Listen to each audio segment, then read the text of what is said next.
La naturaleza y el origen de la misión y de la evangelización se expresa con términos diversos y complementarios: enviar, evangelizar, anunciar, transmitir y testimoniar. Con estos términos se quiere indicar, primero, que la misión de Jesús es comunicada a la Iglesia. Segundo, que tiene su fuente en la Trinidad, Padre, Hijo y Espíritu Santo, a partir del misterio de la encarnación y de la redención, y que finalmente es para la salvación total de la humanidad. Misión, en cuanto significa envío o mandato, presupone quién realiza el envío, quién es enviado y quién recibe el encargo. La Iglesia ha recibido la misión de Dios, no de los hombres. Cristo directamente le ha confiado el depósito de la fe, de la verdad revelada, para que la expusiera y anunciara fielmente el Evangelio a todas las gentes. Por esto, la misión de la Iglesia es universal y la Iglesia debe ser católica. En la puesta en práctica del testamento de nuestro Señor de ir al mundo y bautizar en el nombre del Padre, del Hijo y del Espíritu Santo, nosotros como Iglesia tenemos el deber de asumir nuestra vocación misionera. De esto último, tomaríamos las palabras del Papa Pablo VI en la exhortación apostólica El anuncio del Evangelio, en el numeral 14, donde se nos recuerda que evangelizar es la dicha, la vocación y la identidad más profunda de la Iglesia. En palabras concretas, ella existe para evangelizar, es decir, para predicar, enseñar, proclamar, transmitir y testimoniar el don de la gracia de Dios. Somos consecuentes que la Iglesia ha recibido la misión de Dios y no de los hombres. La Iglesia latinoamericana no es ajena a esta vocación primera y por ende se esfuerza desde la comunión con los pastores y el pueblo de Dios a dar respuestas a las inquietudes que surgen en la actualidad. La quinta conferencia propone la gran tarea de custodiar y alimentar la fe del pueblo de Dios y recordar también a los fieles de este continente que en virtud de su bautismo están llamados a ser discípulos y misioneros de Jesucristo. Se abre paso a un nuevo periodo de la historia con desafíos y exigencias, caracterizado por el desconcierto generalizado que se propaga por nuevas turbulencias sociales y políticas, por la difusión de una cultura lejana y hostil a la tradición cristiana, por la emergencia de varias ofertas religiosas que tratan de responder a su manera a la sed de Dios que manifiestan nuestros pueblos. Siendo conscientes que América Latina está inserta en un cambio de época y se ha visto involucrada en las diferentes problemáticas mundiales, hoy la Iglesia de nuestro continente se ve enfrentada a la diversidad de problemas, por ejemplo, las ideologías sociales, el consumismo y la pérdida de los valores absolutos. Con relación a todo esto, son muy claras las palabras del Papa Francisco cuando nos habla de la nueva cultura del descarte, una cultura que promueve la muerte desde el criterio político, donde cada persona que quiere matar a los que no tienen voz es válido.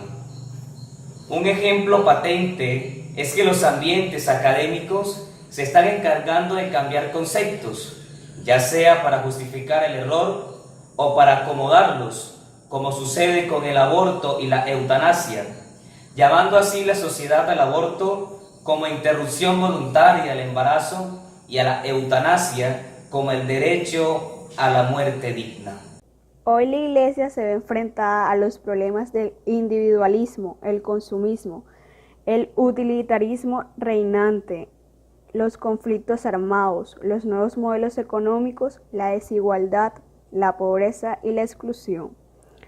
Ante la urgencia de tales retos, acogemos con renovado compromiso el deseo de llevar adelante la misión continental, en solidaridad con quienes más sufren, como Jesús lo enseña y el Papa Francisco lo recuerda. En su momento, cuando el Papa Pablo VI, en el año 1968, proclama América Latina el continente de la esperanza, nos recordaba nuestra vocación primera y la invitación a dar testimonios en la civilización cristiana. Afirmar que Latinoamérica es tierra de esperanza define la identidad y riqueza eclesial de la región. Un ejemplo que se puede vislumbrar es la Pontificia Comisión para América Latina, que se encarga de acompañar y ayudar a las iglesias particulares en el continente. Otro ejemplo es la vida del ministerio de nuestro Santo Padre Francisco, que procede de nuestra tierra latina. Es este un continente con gran orientación misionera, la cual reside en el anuncio de Dios, quien aún es desconocido en algunos ambientes. América Latina no está exenta de los cambios que ha traído consigo la globalización. Es por ello que la Iglesia ha buscado nuevas estrategias como el estado de misión permanente, tomar conciencia de la vocación de discípulos misioneros de Jesucristo en toda la Iglesia y retomar la nueva evangelización para alcanzar a todos el anuncio de la buena nueva. América Latina vive la gran misión continental como un gran desafío, y precisamente en el mundo de hoy, para poder evangelizar de un modo eficaz, hay que darle privilegio a los gestos y signos. Por ende, todos los bautizados estamos llamados a cultivar la alegría de la evangelización. Y mientras eso sucede, se debe tomar conciencia y reflexionar sobre los graves problemas de nuestros pueblos, entre los cuales señalamos el avance de un modelo económico que favorece la concentración de la riqueza en pocas manos, las decisiones legislativas contrarias a los valores morales y las distintas expresiones de violencia que atentan contra la dignidad humana. Estas son las conclusiones de la 34ª Asamblea Ordinaria del CELAC que se llevó a cabo en Panamá en el año 2013. Y finalmente el Papa Francisco, en la exhortación El gozo del Evangelio, nos recuerda el riesgo que tiene el mundo actual con su múltiple y abrumadora oferta de consumo que brota del corazón cómodo y avaro del hombre. Una de las grandes características que tiene América Latina es que es una de las regiones con distintas formas de manifestación en materia religiosa debido a las riquezas culturales y étnicas. Sobre esta última característica, el documento de Aparecida reconoce el aporte del continente como don, belleza y fecundidad de sus tierras. De hecho, la riqueza en el campo de la humanidad se expresan las personas, en las familias, pueblos y culturas del continente. Asimismo, su aporte en el paso de la historia, formando grupos sociales y aportando al desarrollo histórico común. En este marco de la realidad, la Iglesia no puede permanecer indiferente ante las vicisitudes, porque recordemos que la tarea de la Iglesia es anunciar siempre y en todas partes los principios morales acerca del orden social, así como pronunciaron juicios sobre cualquier realidad humana, en cuanto lo exijan los derechos fundamentales de las personas o la salvación de las almas. Dentro de los espacios privilegiados, encontramos los escenarios institucionales que tiene la Iglesia a su cargo, como son hospitales, centros educativos, centros de adulto mayor. La misión de la Iglesia, en medio de los nuevos escenarios, comunica a todos los hombres la salvación de nuestro Señor Jesucristo. Conjuntamente, tiene en cuenta las dimensiones que de forma definida se encuentran en el documento de Aparecida. Estas dimensiones defienden la dignidad humana. Algunas de ellas son comunicar la vida en Cristo, justicia social y caridad cristiana, opción y preferencia por los pobres, promoción humana integral, pastoral urbana, familia, persona y vida, nuevos areópagos. Todo esto hace parte del proceso de la inculturación del Evangelio como respuesta que hacía el Papa Juan Pablo II en su momento a la nueva evangelización. Uno de los grandes escenarios donde la Iglesia ejerce su papel evangelizador es cuando ejerce su función de mediadora en los distintos procesos de paz, reconciliación y convivencia.